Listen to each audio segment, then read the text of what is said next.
SIT Prajwal ರೇವಣ್ಣನನ್ನ ಬಂಧಿಸಿ ವೈದ್ಯಕೀಯ ಟೆಸ್ಟ್ಗೆ ಒಳಪಡಿಸಿ ಆ ಬಳಿಕ 42ನೇ ಎಸಿಎಂಎಂ ನ್ಯಾಯಾಧೀಶರ ಮುಂದೆ ಹಾಜರುಪಡಿಸಿದ್ದಾರೆ. ಈಗ ಹಾಜರುಪಡಿಸಿದ ಬಳಿಕ ಎಸ್ಐಟಿ ತನಿಖಾ ತಂಡ ನಮ್ಮ ಕಸ್ಟಡಿಗೆ ಬೇಕು ಅಂತೇಳಿ ಮನವಿಯನ್ನ ಕೂಡ ಮಾಡಿಕೊಂಡಿದ್ದಾರೆ. ಕೋರ್ಟ್ ಹಾಲ್ನಲ್ಲಿ ಕಿಕ್ಕಿರಿದು ಸೇರಿದ್ದಾರೆ ಜನ. ಈ ಸಂದರ್ಭದಲ್ಲಿ ನ್ಯಾಯಾಧೀಶರು ನಿಮ್ಮ ಹೆಸರೇನು ಅಂತೇಳಿ ಪ್ರಶ್ನೆ ಮಾಡಿದಾಗ ಪ್ರಜ್ವಲ್ ರೇವಣ್ಣ ಅಂತ ಹೇಳಿದಂಥ ಪ್ರಸಂಗ ಕೂಡ ನಡೆದಿದೆ. ಪ್ರಜ್ವಲ್ ರೇವಣ್ಣ ಹಾಜರುಪಡಿಸಿರುವಂತಹ ಪೊಲೀಸರು ಕಿಕ್ಕಿರಿದು ತುಂಬಿರುವಂತಹ ನ್ಯಾಯಾಧೀಶರ ಎದುರು ನಿಲ್ಲಿಸಿದ್ದಾರೆ ಪೊಲೀಸರು. ಎಸ್ಐಟಿ ತನಿಖಾ ತಂಡ ರಾತ್ರಿ ಏರ್ಪೋರ್ಟ್ನಿಂದ ಹೊರಬಂದಂಥ ಡ್ರೆಸ್ ಇತ್ತಲ್ಲ, ಅದೇ ಡ್ರೆಸ್ನಲ್ಲಿದ್ದಾರೆ ಪ್ರಜ್ವಲ್ ರೇವಣ್ಣ. ತನಿಖಾಧಿಕಾರಿಯಿಂದ ನ್ಯಾಯಾಧೀಶರಿಗೆ ರಿಮಾಂಡ್ ಅರ್ಜಿ ಸಲ್ಲಿಕೆ ಆಗಿದೆ. 14 ದಿನಗಳ ಕಾಲ ಪೊಲೀಸ್ ಕಸ್ಟಡಿಗೆ ಕೇಳಿ ರಿಮಾಂಡ್ ಅರ್ಜಿ ಸಲ್ಲಿಕೆ ಆಗಿದೆ. ಆ ಸಂದರ್ಭದಲ್ಲಿ ನಿಮ್ಮ ಹೆಸರೇನು ಅಂತೇಳಿ ನ್ಯಾಯಾಧೀಶರು ಪ್ರಶ್ನೆಯನ್ನ ಮಾಡಿದ್ದಾರೆ. ಆಗ ಅದಕ್ಕೆ ಪ್ರಜ್ವಲ್ ರೇವಣ್ಣ ಅಂತೇಳಿ ತಮ್ಮ ಹೆಸರನ್ನು ಹೇಳಿ ಉತ್ತರವನ್ನು ಕೊಟ್ಟಿದ್ದಾರೆ.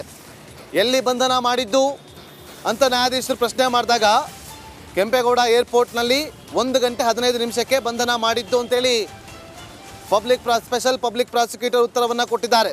ಬಂಧನದ ಬಗ್ಗೆ ಯಾರಿಗೆ ಮಾಹಿತಿ ಕೊಡಲು ಹೇಳಿದ್ರು ಅಂತೇಳಿ ನ್ಯಾಯಾಧೀಶರು ಮರು ಪ್ರಶ್ನೆಯನ್ನು ಕೂಡ ಮಾಡಿದ್ದಾರೆ. ಅಪ್ಪನಿಗೆ ಮಾಹಿತಿಯನ್ನು ಕೊಡೋದಕ್ಕೆ ಹೇಳಿದ್ದೆ ಅಂತೇಳಿ ಪ್ರಜ್ವಲ್ ರೇವಣ್ಣ ಉತ್ತರವನ್ನು ಕೊಟ್ಟಿದ್ದಾರೆ ಎನ್ನುವ ಮಾಹಿತಿ ಲಭ್ಯವಾಗ್ತಾ ಇದೆ. ಎಸ್ಐಟಿ ಕೊಟ್ಟಿರುವ ರೂಮ್, ಬಾತ್ರೂಮ್ ಏನಾದ್ರು ಎಲ್ಲವೂ ಕೂಡ ಸರಿ ಇದೆ ಅಂತೇಳಿ ಪ್ರಶ್ನೆ ಮಾಡಿದ್ದಾರೆ. ಪ್ರಜ್ವಲ್ ರೇವಣ್ಣರಿಂದ ನ್ಯಾಯಾಧೀಶರಿಗೆ ಒಂದಷ್ಟು ಮನವಿ ಕೂಡ ಆಗಿದೆ.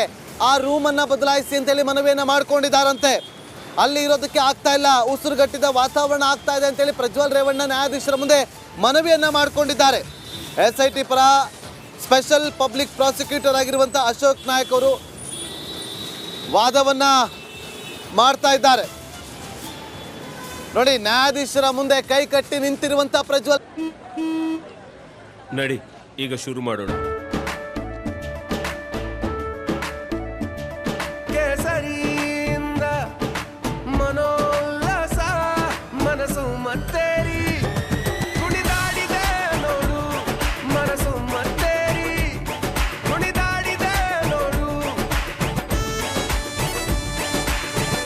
ಕ್ಷಣ ಕ್ಷಣವೂ ಆಚರಿಸಿ ಕೇಸರಿ ಹಬ್ಬ. ವಿಮಲ್ ಬಾಯಲ್ಲಿ ಹೇಳಿ ಕೇಸರಿ.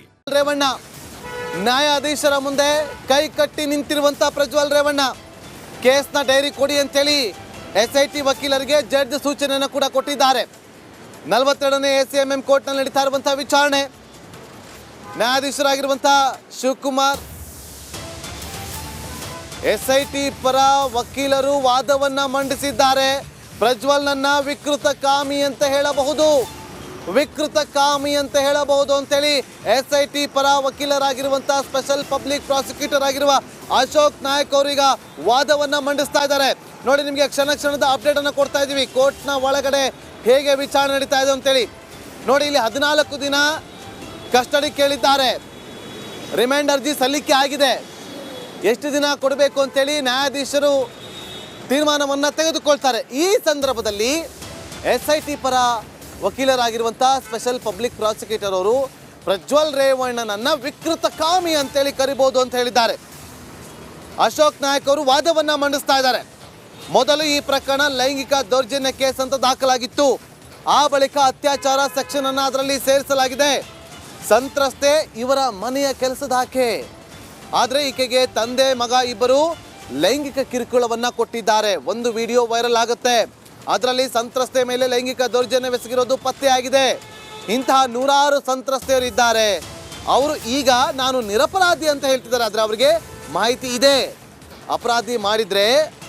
ಅಪರಾಧವನ್ನು ಮಾಡಿದ್ದರೆ ಅವರನ್ನು ವಿಕೃತ ಕಾಮಿ ಅಂತ ಕರೆಯಬಹುದಾಗಿದೆ ಅಂತೇಳಿ ವಾದವನ್ನು ಮಂಡಿಸ್ತಾ ಇದ್ದಾರೆ. ನೋಡಿ, ಕೋರ್ಟ್ನ ಒಳಭಾಗದಲ್ಲಿ ಆಗ್ತಾ ಇರುವಂಥ ಪ್ರಕ್ರಿಯೆ.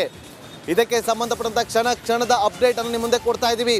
ನೋಡಿ, 2 ಗಂಟೆ 45 ನಿಮಿಷಕ್ಕೆ ನ್ಯಾಯಾಧೀಶರು ತಮ್ಮ ಪೀಠಕ್ಕೆ ಆಗಮಿಸ್ತಾರೆ. ಪೀಠಕ್ಕೆ ಆಗಮನ ಆಗ್ತಾ ಇದ್ದಂತೆ ಎಸ್ಐಟಿ ಪರ ವಕೀಲರಾಗಿರುವಂಥ special public prosecutor Ashok Nayak ಅವರು ಆಗಮಿಸ್ತಾರೆ.